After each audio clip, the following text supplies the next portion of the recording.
आज की press conference का जो मुख्य इशू है वो ये है कि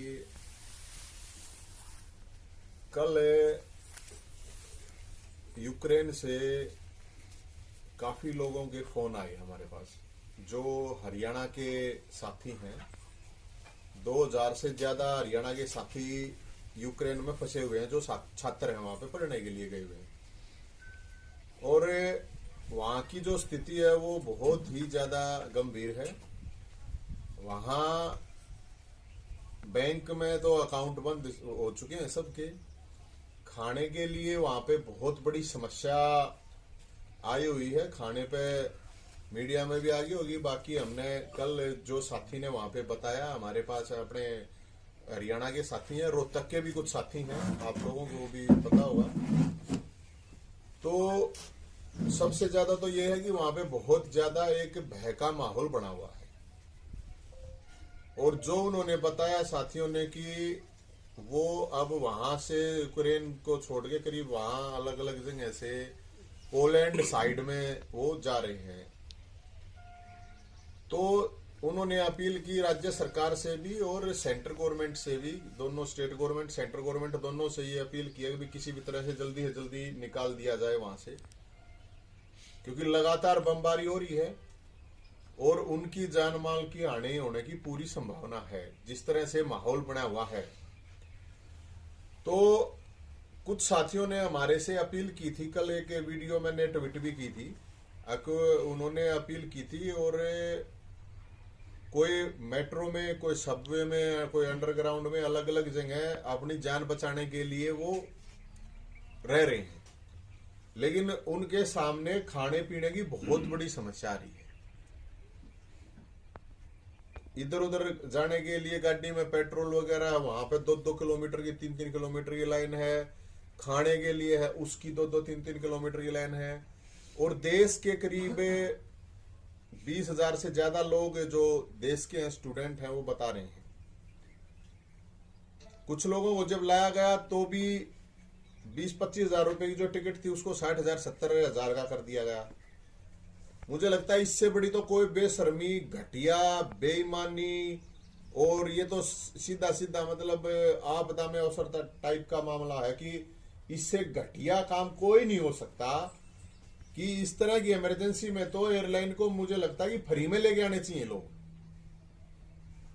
और सरकार की ये जिम्मेदारी है कि फ्री में एयरलाइन लेके आए। उनका मतलब पहले ही वो इतने संकट में है, ऊपर से अब जान बचा रहे कि भाई जान बचाने के लिए अगला मतलब अपना कुछ भी लगावेगा।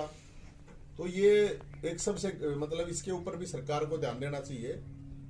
और जो सरकार अपने लेवल पर, हम तो सरकार से ये रिक्वेस्ट कर रहे हैं कि ये संकट की घड़ी है, इसमें कोई राजनीति की बात नहीं है।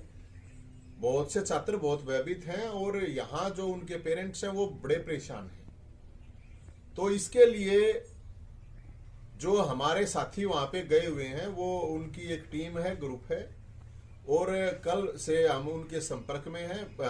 2-3 दिन से पहले से संपर्क में है, लेकिन कल से और भी जो साथियों के हमारे पास फोन वगैरह आए हैं ट्वीट करने के बाद, तो उस पर भी हमने कुछ साथियों की हेल्प जो भी हो सकती थी वहां पे करवाई है, ताकि वो आपस में भी कोऑर्डिनेशन कर लें।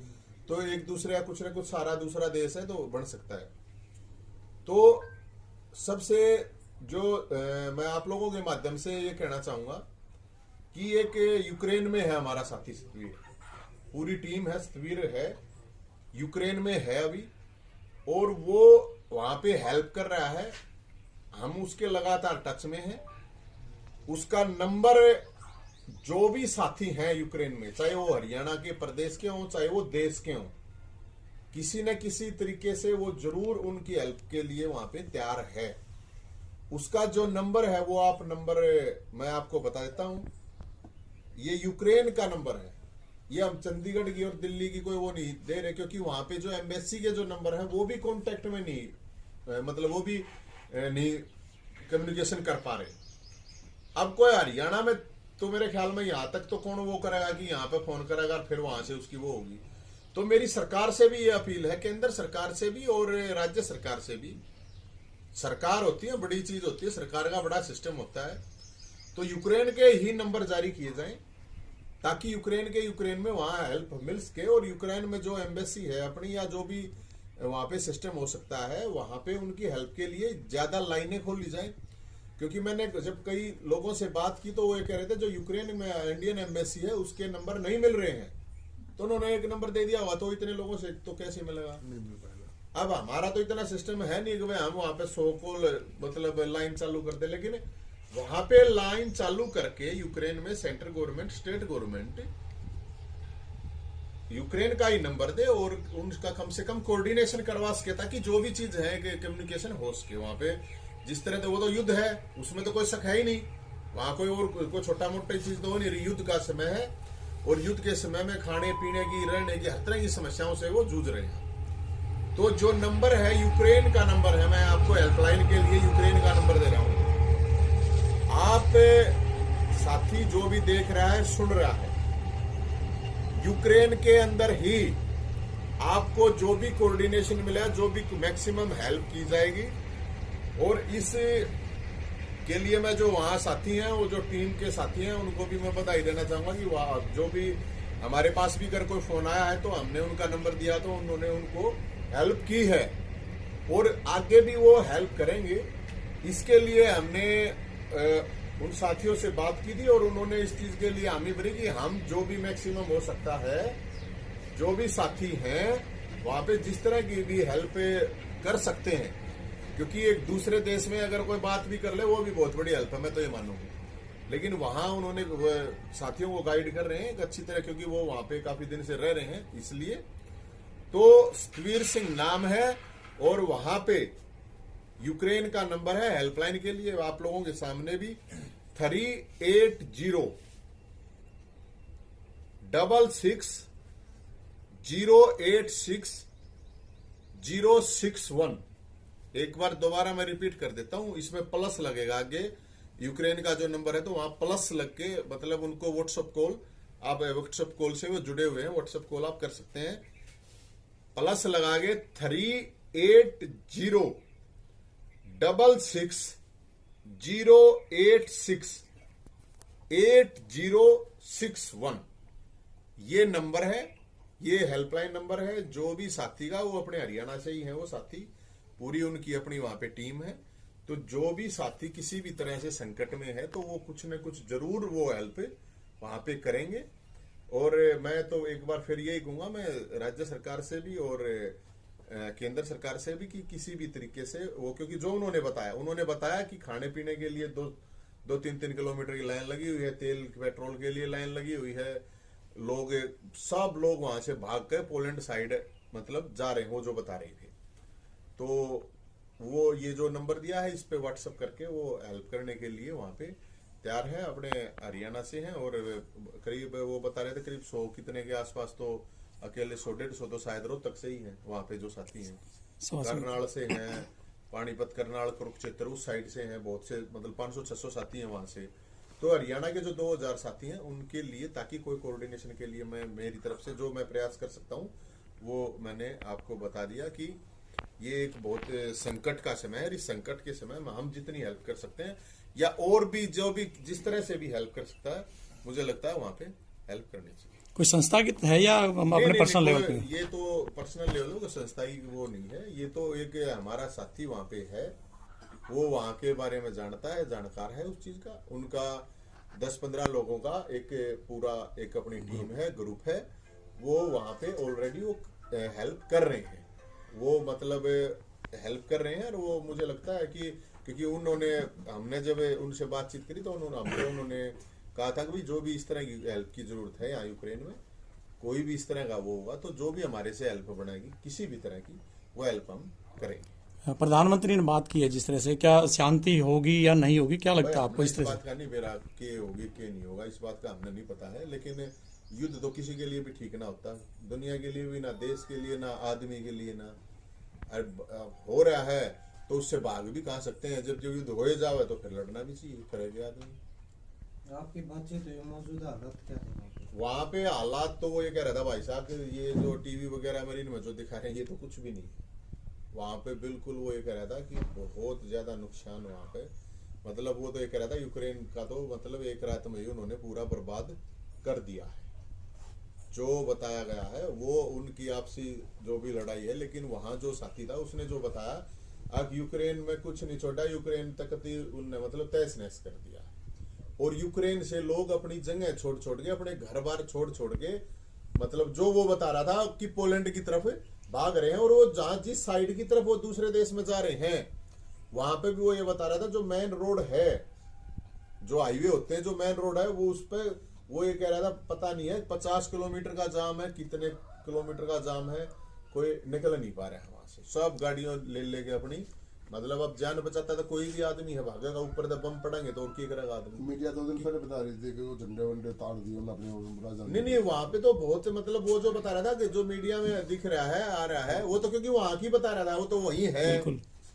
और फिर वो वहां आसपास के जो भी लोग हैं अपने, चाहे हरियाणा के देश के और भी जो भी साथी होते हैं, आपस में पता कर ही लेते हैं कि भाई कहाँ क्या चल रहा है, क्या चल रहा है। कुछ जगह स्थिति तो वो बहुत ही खराब बता रहा था वहां पे, कि बहुत ही खतरनाक लेवल पे स्थिति है, मतलब यूक्रेन बर्बाद हो चुका है, वो जो बता रहा था। और वो ये कह रहा था 2 दिन और अगर ऐसा ही होगा तो यूक्रेन में कुछ नहीं बचेगा, वहां पे सब लोग यूक्रेन से दूसरे देश में पोलैंड की तरफ भाग रहे हैं। अब और तो भाई ये जिसने भी, अब वही बात है ना, वो यूक्रेन तुम आगे बढ़ो, यूक्रेन तुम आगे बढ़ो, हम तुम्हारे साथ हैं, वे साथ वाले तो कितने दिखते कौन है। तो इस तरह सीख भी मिले हैं, अगर अपनी लड़ाई अपने दम पे लड़नी चाहिए, किसी के दूसरे के उसमें आगे तो भाई होना नहीं चाहिए। और हम तो ये मानना है कि युद्ध तो होने नहीं चाहिए यार, उससे तो आदमी मरेंगे, और युद्ध तो कोई और तो कुछ खुशी हाल लितानी नहीं है। तीसरे युद्ध की तरफ जा रहे हैं, इसका मतलब इस तरह से युद्ध चला। ये तो जब होना है तो जो चीज होगी, मैं तो यही तो कह रहा हूँ ना, वर्ल्ड वार हो, तीसरा युद्ध हो, कौन सा हो, होना नहीं चाहिए, लेकिन अगर होएगा तो फिर लड़ना ही पड़ेगा। फिर घर बैठे तो थोड़ी बात होनेगी, फिर तो लड़ना ही पड़ेगा। अरे लड़ना भी चाहिए फिर के, मतलब उसका जीने का फायदा क्या है, गुलामी में रहेगा, जीने का तो थोड़ी फायदा आ रहा है। तो वो तो जो स्थिति है वो तो चलो एक अलग राजनीतिक स्थिति है, लेकिन जो भी है स्थिति वो ठीक नहीं है। मतलब बच्चे भी मारे जाते हैं, जवान भी मारे जाते हैं, महिलाएं भी मारे जाते हैं, फिर उसमें तो युद्ध में तो मर रहे हैं, आदमी मरेंगे, युद्ध में कोई प्रसाद थोड़ी बैठेगा, युद्ध में तो मरेंगे। आपके लेकिन हम तो यही कह रहे हैं कि वहां जो हमारे साथी हैं वो वहां हेल्प करने के लिए तैयार हैं, जो भी हेल्प हो सकती है। ये मैंने आपको जो नंबर दिया है ये नंबर है, और ये नंबर वो वहां जरूर मतलब जो है हेल्प करेंगे। ऑलरेडी उन्होंने की है, हमने बातचीत करके ही उनका नंबर दिया। वैसे हमने नंबर देने का कोई मतलब नहीं, हमारे साथी हैं, हमारे पुराने साथी हैं, इसलिए उसमें किसी तरह की कोई वो नहीं है। वो जो भी गाइडलाइन करेंगे, जो भी कुछ न कुछ जरूर हेल्प करेंगे। उनका कई लड़कों का वहाँ पे ग्रुप है। हवाई यात्रा बिल्कुल ठप, भारत सरकार ने देरी कर दी। देरी तो अच्छी बात करो, जब ये तो बेरा होना चाहिए ना उनको निकालने का भाई, मतलब कोई ना कोई तो इतना सिस्टम होना चाहिए ना। अब ये 20,000 की ये एयरलाइन है, साले घटिया, ये जो एयरलाइन वाले हैं इससे घटिया क्या होगा। अब 20-25 हजार रुपए के टिकट के 60,000-80,000 रुपए लेने लग रहे हैं, इससे घटिया क्या हो सकता है। और सरकार देख रही है इस चीज को, तो फिर सरकार के काम कर रहे हैं। अगर सरकार ने जब न्यू दे रहा है कि भाई ये इस तरह कर रहे हैं, क्योंकि मतलब युद्ध में न्यू यार इस तरह की चीजें टाइम पे तो फ्री कर दिया रही चीजा नू भी, ये ऊपर का मतलब 20,000 की टिकट ना 80,000 के बेचने के चक्कर में। तो ये तो मेरा यही कहना है कि सरकार को ये सोचना चाहिए, और अपने दौड़े ज्यादा ही कमी है कि उड़े तो ना आवे, तो यूक्रेन में तो ना आवे, दूसरे देश में तो ले ले, साइड के दूसरा देश है वहां पे। वो जो साथी है उसने बताया कि बहुत से लोग पोलैंड की तरफ जा रहे हैं, मेरी जो जानकारी मैं बता रहा हूँ, जो उसने बताया है।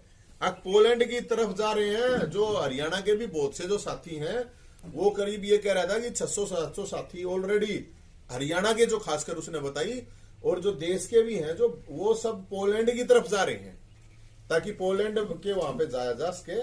तो ये तो सरकार है, सरकार पोलैंड में जहाज भेज दे, क्या प्रॉब्लम है।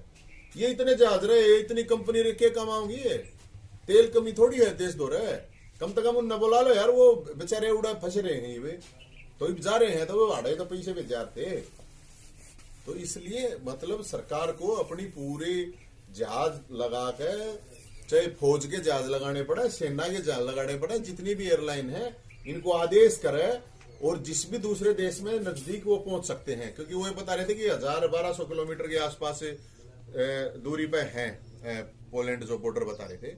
तो जो पोलैंड बॉर्डर इतनी दूर पे है, तो वो तो पहुंच जाएंगे, 1 दिन में पहुंच जाएंगे, 2 दिन में पहुंच जाएंगे।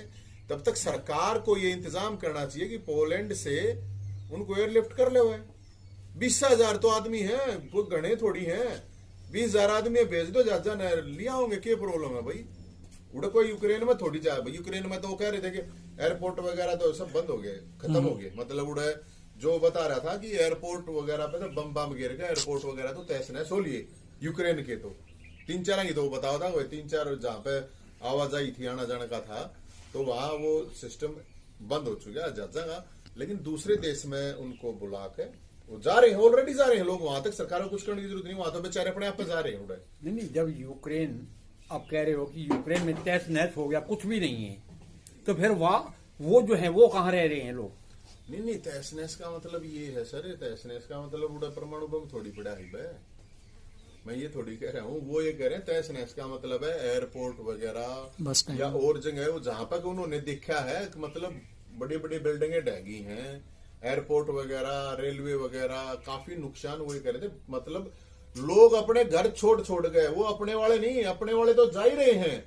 यूक्रेन के लोग अपने घर छोड़ गए, पोलैंड की तरफ भाग रहे हैं, वो ये कह रहे थे। और कोई इंडिया के 20,000 आदमी या उसे थोड़ी उड़ा जाम लागना था, वो यूक्रेन के ही सर लोग जो है पोलैंड की तरफ भाग रहे हैं, वो जो बता रहे थे, मैं तो वो बता रहा हूँ। नहीं, अपने जो लोग हैं यहाँ से हरियाणा से, और चाहे वहाँ 200 हो चाहे 100 हो, हाँ, तो जो यूक्रेन में हैं, हाँ। उनकी सेफ्टी कैसे की जा सकती है? उनकी वहां की मैं अभी एक बार बात हो जाए तो मैं आपको अभी सुना ही देता हूँ वहां की क्या स्थिति है।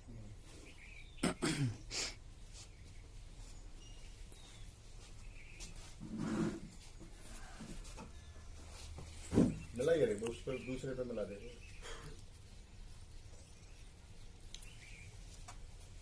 क्योंकि वहां की जो स्थिति है सर, वो मतलब जो उसने बताई है साथी ने, वो ये कह रहा था कि भाई साहब मतलब सारा देश उठ के जो है वो अपने छोड़ छाट गए अपने वो इतने रात गोला बड़ी चलने लगी, बड़ी इतनी तो वो तो किसका होंगे आदमी, क्या करेगा बेचारा। उड़ा तो जिस क्षेत्र में मिसाइल डाल लिया, बम फेंके, वहाँ तो होएगा। इंटरनेट है तो सारी जगह, तो इंटरनेट भी नहीं, कुछ जगह इंटरनेट भी बंद हो गया, कम्युनिकेशन भी बंद हो जाए तो फिर तो सारी ये समस्या होगी। फिर तो कौन किसकी हेल्प करेगा? बिजली वगैरह की समस्या है तो फिर सारे फिर कम्युनिकेशन ही नहीं होगा तो फिर सहयोग भी खत्म। हाँ, तो फिर तो सारा ही मामला खराब हो जाएगा। तो इसलिए हम तो यही कह रहे हैं कि भाई जितना भी हो सके है, जो भी हेल्प करी जा सके है, जितने भी साथी हैं वहां पे,